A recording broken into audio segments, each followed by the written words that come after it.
Hey guys, Artie McCarty here, and today I'm going to teach you how to make a clay cupcake. Once you get your slab, take a knife tool and cut it in half down the middle. It's always easier to cut towards your body than away from it. You're going to save one half or share it with a partner, whatever Miss McCarty says. Right now, you're only going to use one half of a slab. Start by rolling it up tightly like a burrito. Try to make sure that it's tight so that there's not a lot of air in between the layers. This is going to be a pinch pot. We are going to roll our clay into a ball and create a pinch pot, which is then going to become the bottom part of your clay cupcake project. Here you see me banging the clay against the palm of my opposite hand. This is so I'm not banging it on the table, but I'm basically trying to kind of roll that clay, getting rid of any unevenness, and then I'm going to roll it into a ball. Once your clay has been rolled into a ball, you're going to use your thumb and your hands to kind of smooth over any cracks that you see. Try to smooth it out as best you can. Once your clay has been rolled into a ball, I like to find the center. Once I've found the center, using one hand to hold the ball, I will take my opposite thumb and press down in through the middle of the clay ball. You don't want to press too far, poking a hole through it all the way through. That would be bad.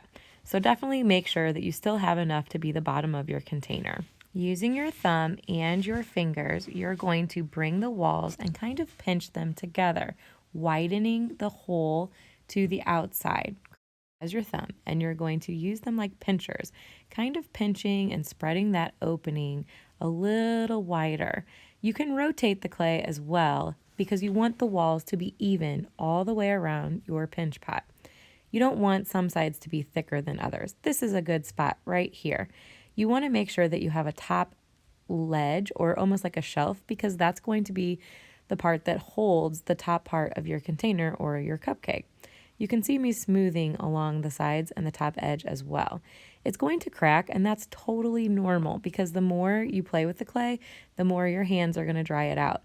You don't want the top edges to be crispy or too cracked. So you can see me kind of taking the time to smooth those edges and creating a flat top or a flat rim as well. Take the time to smooth those out because they're only going to get worse as the time goes on.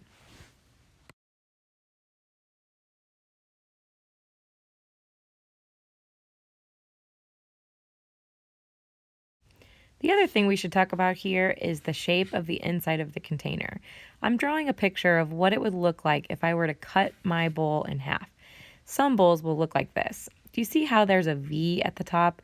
And those walls are way too thick. This will explode in the kiln. Here's a second drawing. You can see this one has more of an opening, and it's more of like a flat U shape, keeping an open container, and the rim, the top edges, are more flat. This is what you want. You will also notice that the bottom needs to be flat too, because you don't want your cupcake rolling all around. So the image of the second drawing is much better because it has a flat bottom. You can see me using my thumb here to really flatten out the bottom and to make sure that the walls are all of even thickness. Another thing you can do is if your walls are uneven, you can take a knife tool and kind of even them up. Here you can see me slicing just a tiny sliver off one side. I'm slowly rotating my pinch pot and slicing that tool through the top rim, just enough to make it even all the way around. It's not going to be perfect, but it can get rid of some extra height if you have one side that's too tall. Then you're going to need to take a little bit of time to use your fingers to smooth it over and to fix it again. Now it's time to create the coils. Using the other half of your slab from before, you are going to cut little strips of rectangular pieces of clay. Right now they're rectangular, but we're going to turn them into coils. Notice that I'm taking the knife tool and cutting towards my body. Remember, it's always easier to cut towards you than against it. Right now these look kind of rectangular, but we're actually going to turn them into little snakes, which is a coil. A coil is just a snake-like piece of clay. You can see me using the rectangular clay here. I might smooth it a little, but then I'm going to use my fingers of my hand, not necessarily the palm of my hand, but I'm using my hand to kind of rotate and roll that piece of clay along the table or my messy mat. Here you can see that I have to actually move back and forth to try to keep it even. Sometimes you'll get these little pesky little lines in here, and you may want to take a moment to smooth them out. But then you're back to rolling those coils, just like before. Try to keep your coils as even as possible. You want them to be even all the way across the coil. If you have one side that's too thick, you may have to kind of roll that thicker side until it's even all the way across. Here you can see me drawing a picture of that to show you what is even and what is not. Rolled some coils, then you're going to need your pinch pot back from before. You're going to take your coil and line it up on the ridge or the rim of your pinch pot. Kind of snake it around and coil it around the top rim so you know how big your coil needs to be. In this case, my coil is too big, so I'm going to have to actually cut it down to size. Here you can see me using my cutting tool to cut at an angle to kind of match up with the edge of the other end of the coil too. Then, once you have your coil measured, you're going to use your knife tool to create what we call scoring. Scoring is when you make these little tally marks in the clay to help two pieces of clay become one. It kind of acts like the glue between two pieces of clay and makes sure that they stick together and don't break apart later. Here you can see me also smoothing over the scoring and really making sure that that piece of clay becomes one all the way around. Sometimes you might have to lift off your pinch pot and it'll look like a big ring when you are done. You can always put it back on your pinch pot and reshape it to make sure it fits. Then go ahead and get another rectangular piece and make another coil. Basically, you're using those little rectangular pieces and rounding them out using your hands to turn them into snake-like coils. Make as many coils as you can with the leftover clay that you have.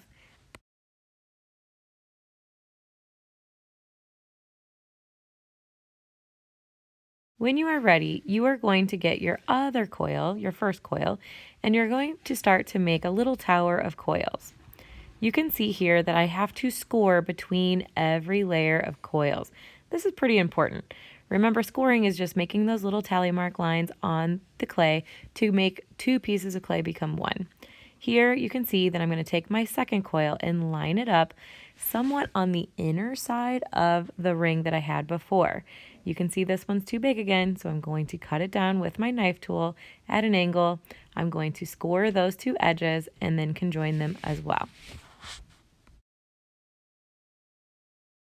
You can see that every coil will need to be a little smaller than the one before it. Here's what it will look like from the side of the cupcake. You want to make sure that that coil comes in every time, almost like a staircase, little baby steps, so that it closes slowly towards the top. If there's an opening, you'll see what we do. You can always add a cherry or another topping to close the hole at the top.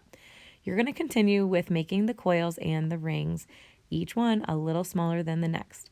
It's also important that you want to smooth down inside between the two coils as you go.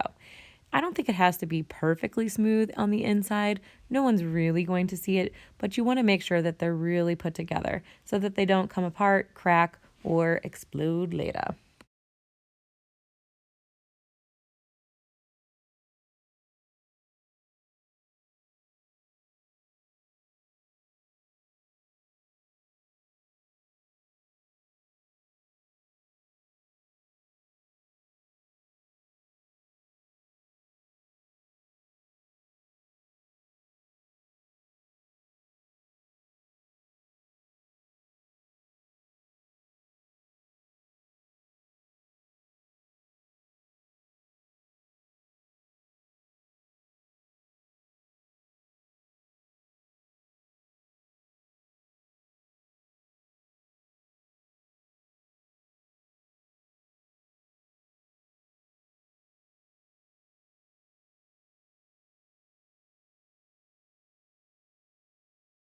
Get closer to the top, you can see here that I actually continued my coil and I snake it around, wrapping it around until the hole gets very tiny.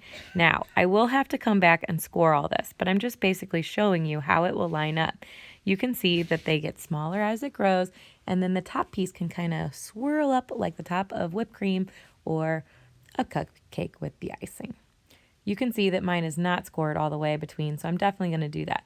But also, I can use my knife tool or one of these like spatula type tools and kind of press the inside coils together so that it's the same on the inside or smooth on the inside. Here you can see that I took an extra piece of clay that I had left over and I'm rolling it into a ball. This ball is going to become a cute little cherry. Here you can see me using my fingers, smoothing along, and also the table to roll it into a perfect little ball, which is going to become the cherry. Then I'm going to use the knife tool and I'm going to create a little X to create the top part of the cherry. So cute. You can see me place it on top here to kind of measure to see if it will fit. It fits perfectly. It's kind of covering up the hole that I had left over. I haven't scored it yet, so don't get confused. Now I'm going to take another piece of clay, these other little leftovers that I have, and I'm going to cut it into a smaller rectangle. I'm actually going to cut that rectangle in half to make it thinner. Yep, you guessed it, this is going to be the stem of the cherry. You can see that I'm flattening the bottom so that it will fit perfectly on top of that cherry a little bit better and also have that square-like top. Here, I'm going to score it into the little X that I made before and use my fingers to kind of smooth and attach it, making sure there's no cracks or lines around the edges. I can always use my knife tool again to create that cute little X if I liked those little details.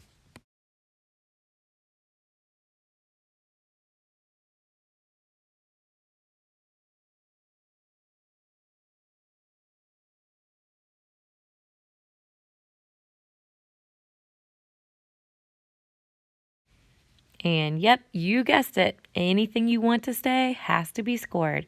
Here you can see I took the knife tool and I added those little tally marks so that I can put my cherry on top. I also sometimes like to use a colored pencil to attach and create a little line and smooth the little pieces between the coils and my cherry. I can do that between the other coils too.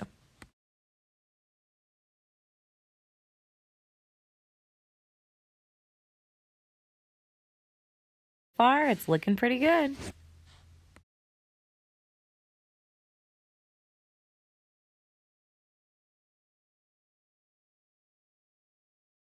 The very last detail I want to consider adding is the little ridges on the outside of a cupcake liner.